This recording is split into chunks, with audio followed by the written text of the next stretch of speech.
Hey everyone, it's Shelby here. Welcome back to A Little Literary Love. I'm glad you're with me today because today's video I'm going to be going over the books that I've read in the first half of July.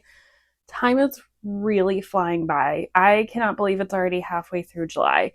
And I'm like kind of internally panicking because I just kind of feel like there's so much I need to get done. But we're going to get into all these books. I've read 4 books for the first half of July, and part of that's also because it's not that I haven't been in the mood to read. I've been wanting to read. It's just my life and everything that I've got going on. I just feel like I'm so busy. I just have not had a lot of time to stop to read books, especially so like 2 of these books were audiobooks, and that was the only way that I was able to get some books in, because I was able to listen to some books while like working out or doing housework or like going to work, that kind of thing.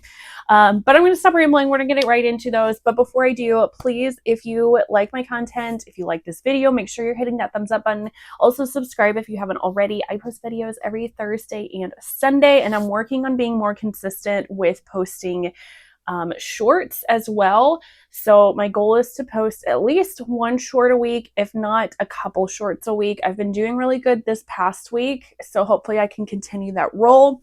And yeah, thank you for being here. So we're going to get right into these books. So far in July has not been the greatest as far as reading goes. Most of the books, which again, it's only been 4, most of the books that I've read have been kind of meh. So I'm hoping that that trend stops for the latter half of July, and all the books that I read are amazing and I love them. So the first book that I read, actually, I'm going to be a little bit closer to me, was a 5-star read. That's going to be Honeycut by Sierra Simone. I read the first book of the series, Salt Kiss, as a reread. I originally read this like years ago when it first came out. So I reread that in my last wrap-up video. And then to prepare for Honeycut, which I have not read, because Bitter Burn, which is the 3rd book of the series, is coming out in September of this year. So I wanted to make sure and prepare myself for this. So this is a continuation of book 1, where book 1 leaves off. This is a Tristan and Isolde retelling, like a modern day Tristan and Isolde retelling. This one, we have mostly Isolde's point of view with a little bit of Tristan sprinkled out, and we'll get Mark's point of view in book 3. That's pretty on par for a lot of Sierra Simone's books, how she kind of waits for different points of view. And this one, we have Isolde and Mark. They're getting married, and they have said that they are going to be faithful to one another once they say their vows. They're not going to sleep with other people. It's just going to be the 2 of them, which is easier said than done when both of them are very attracted to and are having feelings. Although Mark, we still haven't gotten his point of view. So it's me being suspicious that Mark has feelings for their bodyguard, Tristan. And anytime, so spoilers, this does have cheating in it, technically. Anytime that Isolde and Tristan are left alone together, they're magnets towards one another. They cannot help but gravitating towards one another. And so this makes for some messy, emotional, angsty times. And I love it. Again, this is 5 stars. I love this so much. We're also dealing with Isolde is technically not marrying Mark as like a business deal. She's marrying Mark because she is a spy for the Catholic Church, like a secret sect of the Catholic Church. And she is tasked with marrying Mark to obtain his secrets and find out what he's got in his kingdom, so to speak. So that one, you learn that in Salt in the Wound, which is a prequel novella to this series.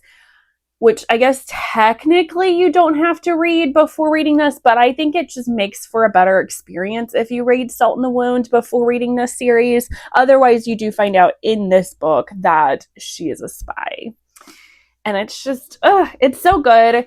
And honestly, like the cheating aspects of it, I didn't mind as much because I know all of these characters are going to get together. I know this is going to end in a poly romance where all three of them are going to get their AGAs.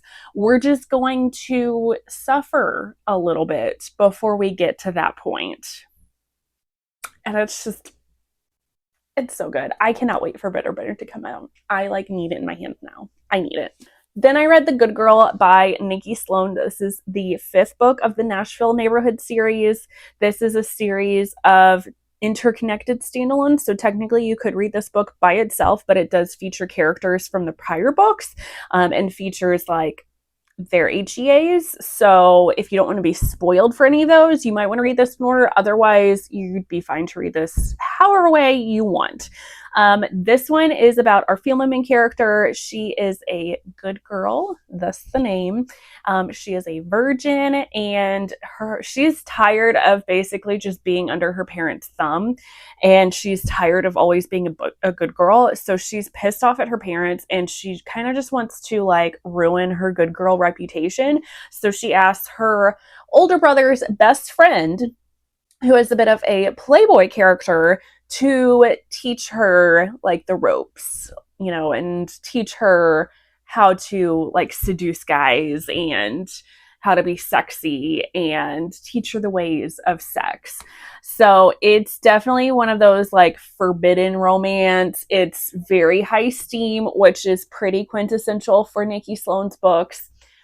Which I liked. I liked all of that. I liked the chemistry between these two characters. I just had issues with like the characters individually in this one. So I gave this one 3.5 stars. This one wasn't my favorite of the series, mostly because I just got really irritated with how young these characters are, which I mean, both of them are in their early 20s, I believe.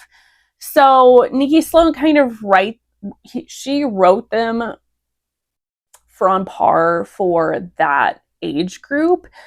I don't know. I'm starting to feel like I'm coming to a point in my life that I don't really want to read about that. Like their naivety and a lot of their like stupid decisions that they make really annoyed me in this one. I also really didn't care for our mailman character. This is supposed to be his redemption arc because he was featured in book 1 of this series, which is an ex-boyfriend's dad trope. His ex-girlfriend got with his dad and they're like very happy now, but they did that because he was an asshole to his girlfriend and he was kind of a tool. So he does have some thoughts and decisions in this one that I didn't care for. He does get some character growth, which I can appreciate, but it just overall, he annoyed the crap out of me. So 3.5 stars. I would still recommend this series, and I would still recommend this book if you like some of those different tropes, because like I said, the steamy scenes were great and the chemistry between these two characters were amazing. It's not my favorite. Then I read Out of Office by A.H. Cunningham. This is a standalone contemporary romance about our female main character. She is basically a workaholic. She is a hotelier, something of that nature, and she has just opened this very hopefully successful hotel in Panama, and she's wanting to open more hotels in Latin America, Central America. That doesn't take away from the natives of those areas, but like helps to support them and grow and help their economy grow. Anyway, so she's a workaholic and she's kind of tired, and her driver in Panama, they have this like chemistry going on, and he offers her to come stay at his family's cabana for like a couple of weeks, and she gives in and says yes, and they basically just have like a 2-week fling together where they're having lots of sexy times together. And then she goes back to the US, And but she's still kind of like pining after him, and he's pining after her, and he's trying to figure out a way for them to be together. This one is another one that I only gave 3.5 stars. Overall, this was an okay romance. And it definitely didn't turn me off from this writer, this author. I do want to find more books from this author and try her out again. I just don't know if this one was the best one. Mostly, like, sometimes the chemistry between these two characters was a little off. I also felt like the pacing in this book was really weird. It was really fast pacing. So, like, he ends up asking her to marry him, and they plan on getting married. And it feels like it's pretty quickly after their 2-week fling. And I was just like, I don't know, that like goes more into the insta-lust, insta-love kind of category, which is not my favorite. I prefer more of like a slower build up, I guess. I don't know. So that was just, I don't know. I didn't really care for it. I could see if, if you do like more quicker romances, then you might like this one. I also didn't really care for it because it did have a little bit of miscommunication in here. And I just felt like it was really unnecessary, and most of the time with miscommunication, I feel like it's unnecessary. Just tell your partner what's going on. It's not that hard. So yeah, so 3.5 stars. I will try this author again. And then I read This Is How You Lose the Time War by Amal El Mutar. I might be butchering that name, and Max Gladstone. This, I don't even know if this is technically a romance book. I think this is a fiction book. This is science fiction, maybe. This one has like, people rave about this one, that they really love it. I don't even know how to properly describe this book because I was so confused with this one.